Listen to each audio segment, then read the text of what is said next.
Praise you, Jesus. Thank you, Jesus. Adore you, Jesus Christ. Worship you, Jesus Christ.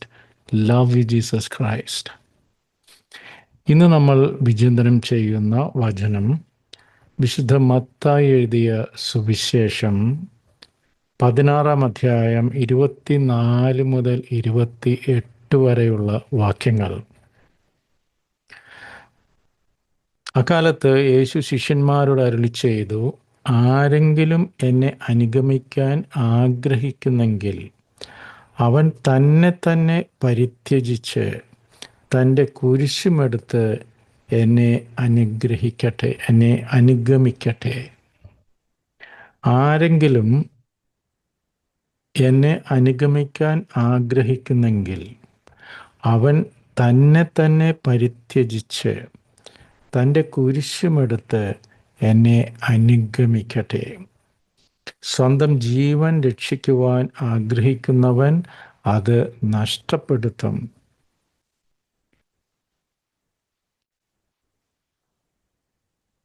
എന്നാൽ ആരെങ്കിലും എനിക്ക് വേണ്ടി സ്വജീവൻ നഷ്ടപ്പെടുത്തിയാൽ അവൻ അത് കണ്ടെത്തും. ഒരുവൻ ലോകം മുഴുവൻ നേടിയാലും സ്വന്തം ആത്മാവിനെ നഷ്ടപ്പെടുത്തിയാൽ അവന് എന്ത് പ്രയോജനം?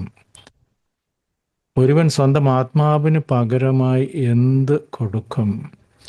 മനുഷ്യപുത്രൻ സ്വപിതാവിൻ്റെ മഹത്വത്തിൽ തൻ്റെ ദൂതന്മാരോടൊത്ത് വരാനിരിക്കുന്നു. അപ്പോൾ അവൻ ഓരോരുത്തർക്കും താന്താങ്ങളുടെ പ്രവൃത്തിക്കനുസരിച്ച് പ്രതിഫലം നൽകും. ദൈവവചനമാണ് നമ്മൾ കേട്ടത്. നമുക്ക് ദൈവത്തെ സ്തുതിക്കാം. യേശുവെ നന്ദി, യേശു കർത്താവെ നന്ദി, യേശു കർത്താവെ സ്തോത്രം. ഒരുവൻ ലോകം മുഴുവൻ നേടിയാലും സ്വന്തം ആത്മാവിനെ നഷ്ടപ്പെടുത്തിയാൽ അവന് എന്ത് പ്രയോജനം? സ്വന്തം ആത്മാവിന് പകരമായി അവൻ എന്ത് കൊടുക്കും? ഇത് തിരിച്ച് നമ്മൾ വായിക്കുകയാണെങ്കിൽ, ഒരുവൻ ലോകം മുഴുവൻ നേടിയില്ലെങ്കിലും സ്വന്തം ആത്മാവിനെ നേടിയാൽ അവന് എല്ലാമായി. ഇപ്പം ഞാനിന്ന് ഫ്രാൻസിസ് അസീസിയുടെ ജീവചരിത്രം വായിച്ചുകൊണ്ടിരിക്കുകയായിരുന്നു. അത് വളരെ മോട്ടിവേറ്റിംഗ് ആണ് എന്നെ പോലെയുള്ള വ്യക്തികൾക്കൊക്കെ. കാരണം എല്ലാവർക്കും പ്രത്യാശ നൽകുന്ന ജീവിതം, എല്ലാ വിശുദ്ധർക്കും ഒരു പാപമംഗലമായ ഒരു ഭൂതകാലം ഉണ്ട്. അതുപോലെ തന്നെ വിശുദ്ധിയുള്ള ഒരു ഭാവിയുമുണ്ട്. ഫ്രാൻസിസ് അസീസിയുടെ ജീവിതം നമ്മൾ നോക്കുമ്പോൾ ഇത് കറക്റ്റാണ്. അപ്പം അവൻ ഈ ലൗകികതയുടെ ഉള്ളിൽ ജീവിച്ചിട്ട് അതിനകത്ത് ഒരു അർത്ഥം കാണാതെ വന്നു കഴിയുമ്പോൾ അവൻ സാധുക്കളിലേക്ക് തിരിയുകയും ക്രിസ്തുവിനെ പ്രതി എല്ലാം ത്യജിക്കുമ്പോൾ അവന് എന്തെന്നില്ലാത്ത ആനന്ദം കൈവരിക്കാൻ സാധിക്കുകയും ചെയ്യുന്നു. അപ്പം അതിനകത്ത് പല പല കാര്യങ്ങളും പറയുന്നുണ്ട് ഇല്ലേ. അതായത് ഇവനെ വീട്ടിൽ നിന്ന് പുറത്താക്കുകയാണ്. അപ്പോൾ മെത്രാൻ്റെ അരമനയിൽ വെച്ചാണ് ഇതിൻ്റെ ഒരു സംഭാഷണമൊക്കെ നടക്കുന്നത്. ഇവൻ്റെ പിതാവോടെ ഉണ്ട്. അപ്പം അവസാനം ഇവൻ്റെ വസ്ത്രം പോലും അവൻ്റെ പിതാവിൻ്റെ കാൽക്കൽ കൊടുത്തിട്ട് പറയുകയാണ്, ഇതും അങ്ങയുടേതാണല്ലോ എന്ന് പറയുമ്പോൾ ഈ മെത്രാൻ അവിടുത്തെ ഒരു ജോലിക്കാരൻ്റെ ഒരു പഴയ വസ്ത്രമെടുത്ത് ഇവന് കൊടുക്കുകയാണ്. അവൻ ആ പഴയ വസ്ത്രമിട്ട് പ്രാർത്ഥനയ്ക്കായി കാട്ടിലൂടെ നടക്കുമ്പോൾ കൊള്ളക്കാർ അവനെ വളയുകയും അവൻ്റെ കയ്യിൽ ഒന്നുമില്ല എന്ന് കണ്ടു കഴിയുമ്പോൾ അവൻ്റെ വസ്ത്രം ഒക്കെ പിടിച്ച് കീറി അവനെ ഒരു കുഴിയിലേക്ക് തള്ളിയിടുകയും അവൻ അതിനെക്കുറിച്ച് കൂടുതൽ ദരിദ്രനാകാൻ, ഇത്രയും നേരം കീറാത്ത വസ്ത്രമാണ് ഇട്ടിരുന്നത് പഴയതാണെങ്കിലും, ഇപ്പോൾ ആ വസ്ത്രം കീറിയല്ലോ, എന്ന ഒരു ചിന്തയോടെ ക്രിസ്തുവിനെ പ്രതി കൂടുതൽ കൂടുതൽ ദരിദ്രനാകാൻ സാധിക്കുന്നതിൻ്റെ ഒരു നിർവൃതിയിൽ, ഒരു സന്തോഷത്തിൽ അവൻ ആനന്ദത്തോടെ ക്രിസ്തുവിനെ സ്തുതിക്കുന്നതാണ് ഇന്ന് ഞാൻ വായിച്ചൊരു ഭാഗം.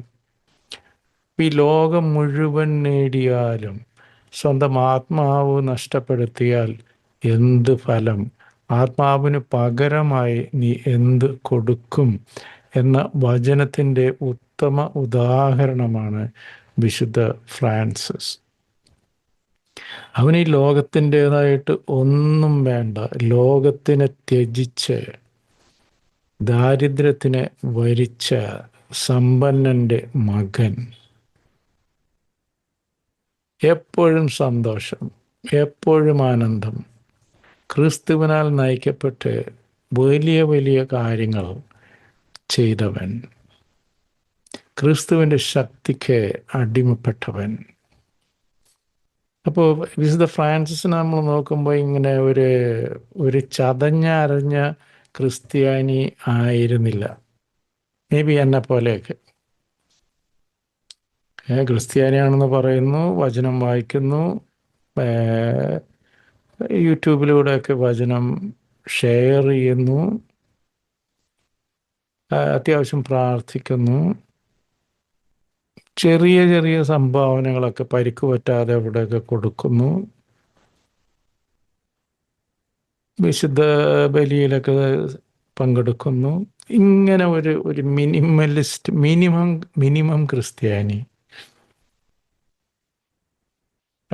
ഫ്രാൻസിസിനെയൊക്കെ നോക്കുമ്പോൾ ഇത് മാക്സിമൈസ്ഡ് ക്രിസ്ത്യൻ. അത് അവൻ ചെറുതായി അവന് ഈ ലോകം മുഴുവൻ നേടിയില്ലെങ്കിലും എൻ്റെ ആത്മാവ് ക്രിസ്തുവിൽ ലയിക്കട്ടെ എന്ന് പ്രതിജ്ഞയെടുത്ത് ജീവിച്ച വിശുദ്ധൻ. അതുപോലെ തന്നെ അതിനകത്ത് ഈ വചനത്തിൽ, ഇന്നത്തെ വചനത്തിൽ പറയുന്നുണ്ട്, അവസാനം ക്രിസ്തു അവൻ്റെ പൂർണ്ണ മഹത്വത്തിൽ വരുമ്പോൾ ക്രിസ്തുവിന് വേണ്ടി ഈ ലോകത്തെ ത്യജിച്ചവർക്ക് ഉള്ള സമ്മാനത്തെക്കുറിച്ചും ഇന്നത്തെ വചനത്തിൽ പറയുന്നു. ആ ഒരു കാര്യത്തിൽ നമ്മൾ ക്രിസ്തു വീണ്ടും വരും, ക്രിസ്തു വചനമനുസരിച്ച് ക്രിസ്തുവിനെ ശിരസ്സാവഹിച്ച് ജീവിക്കുന്നവർക്ക് സമ്മാനവുമായി ക്രിസ്തു വരും എന്ന കാര്യത്തിൽ നമുക്ക് പൂർണ്ണമായ വ്യക്തത ഉണ്ടെങ്കിൽ മാത്രമേ ക്രിസ്തീയ ജീവിതത്തിന് അർത്ഥമുള്ളൂ. ക്രിസ്തുവിൻ്റെ വീണ്ടുവരവിൽ വിശ്വസിച്ചാൽ മാത്രമേ നമുക്ക് യഥാർത്ഥ ക്രിസ്തു അനുയായികളായി ലോകത്തെ വർജിച്ചുകൊണ്ട് ജീവിക്കുവാൻ സാധിക്കുകയുള്ളൂ. ആ ക്രിസ്തുവിൻ്റെ രണ്ടാം വരവില്ലെങ്കിൽ നമ്മുടെ ഈ ക്രിസ്തീയ ജീവിതമൊക്കെ വെറുതെ ശുദ്ധ മണ്ടത്തരമായി മാറും. യേശു ക്രിസ്തു വീണ്ടും വരും. നമ്മുടെ സൽപ്രവൃത്തികൾക്കനുസരിച്ച്, ക്രിസ്തീയ സൽപ്രവൃത്തികൾക്കനുസരിച്ച് നമ്മൾക്ക് അതിൻ്റെ സമ്മാനം ലഭിക്കും. അന്ത്യവിധി നാളിൽ നമുക്ക് സമ്മാനം ലഭിക്കും എന്ന പൂർണ്ണ വിശ്വാസം നമുക്കെല്ലാവർക്കും ലഭിക്കുമാറാകട്ടെ. നമുക്ക് ഈ സൊസൈറ്റിയിൽ നിന്ന് ഉള്ള സൽപ്പേര് നമുക്ക് വേണ്ട, പള്ളിയിൽ നിന്നുള്ള സൽപ്പേര് വേണ്ട, മനുഷ്യരിൽ നിന്നുള്ള പ്രീതി നമുക്ക് വേണ്ട. നമുക്ക് വേണ്ട ഏക പ്രീതി കർത്താവിൽ നിന്ന് മാത്രം വരട്ടെ.